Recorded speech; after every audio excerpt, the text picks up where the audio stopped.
In this episode of Akram's Ideas, I'm going to share with you how I organize my fabric stash, so stay tuned.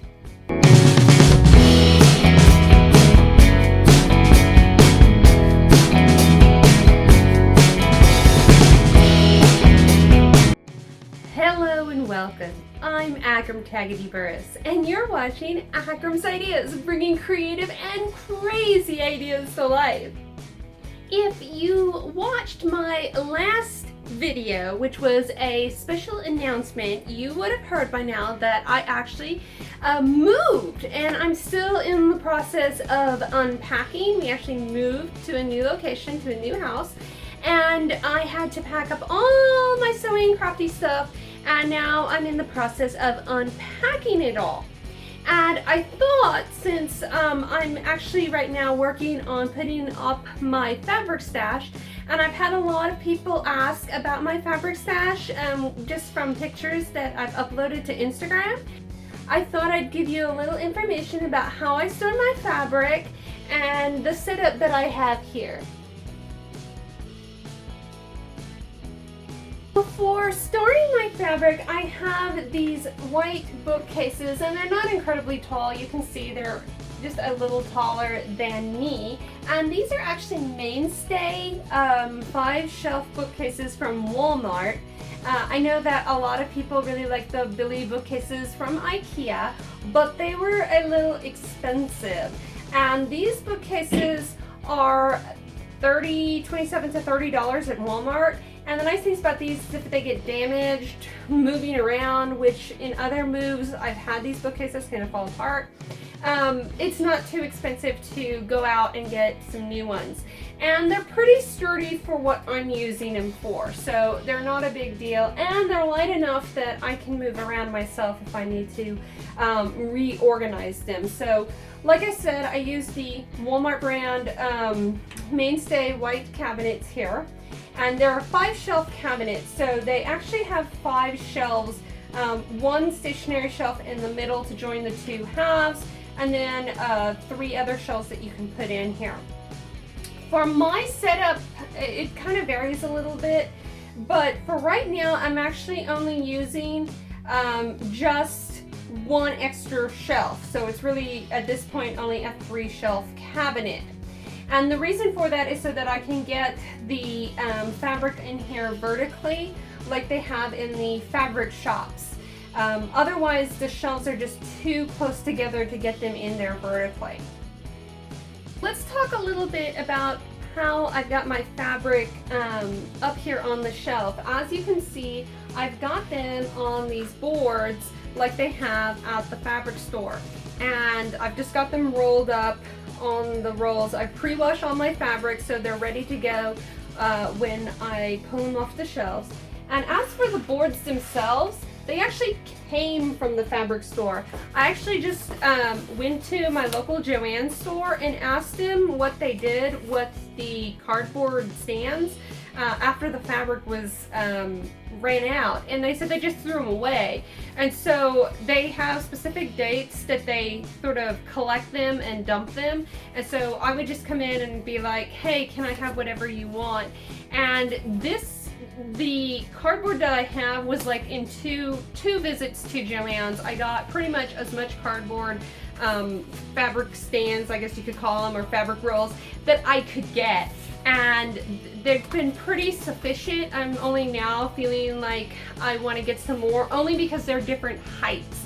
Some of the fabric rolls, as you can see here, are taller than the other, and so the tall ones don't really fit on my cabinets, but the shorter ones do. And I tend to have a lot of shorter cotton type fabrics anyways, so I don't really use the big ones a whole lot. But I did have some larger fabric rolls, and I haven't unpacked those yet, but typically if I do have larger rolls, I will stack them on the top of the cabinet shelves.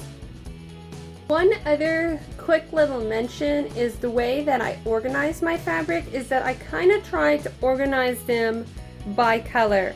So I have my greens followed by pinks, going into reds, going into whites and tans, and then on the bottom shelves I have black, purples, some overflow of the pink and red, and then my blues over here. So I try to kind of put them in a color organization so I know where everything is. Another quick tip, like I said earlier, that these were 5-shelf bookcases, and I'm only actually using one of the extra 3 shelves that go with it. So you're probably wondering, what do I do with the other shelves? Well, a couple of things. We've got some other bookcases of these same bookcases like in the living room, so I've added some of the extra shelves in there.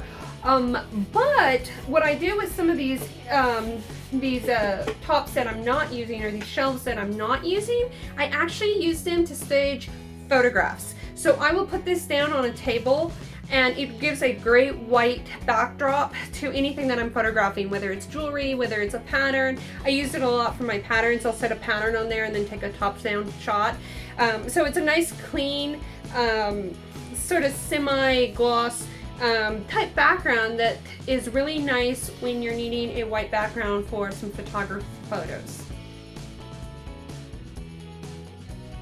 In pictures, I've posted lots of pictures of my fabric stash before on Instagram, and a lot of people have made comments of what a beautiful stash I had and how envious they are. And actually this entire fabric stash is kind of just a sort of by chance luckiness that I kind of walked into. While some of the fabric I do get at antique stores, the majority of this fabric came in one visit. We were actually driving from Fort Scott back to Pittsburgh, Kansas, and there was sort of this outdoor flea market sale, kind of a local garage sale type thing going on, and it was late in the day and they were closing up. And we thought, oh, we'll just stop by and take a look and see what they got. And what happened was there was this one booth that had some trash bags full of fabric.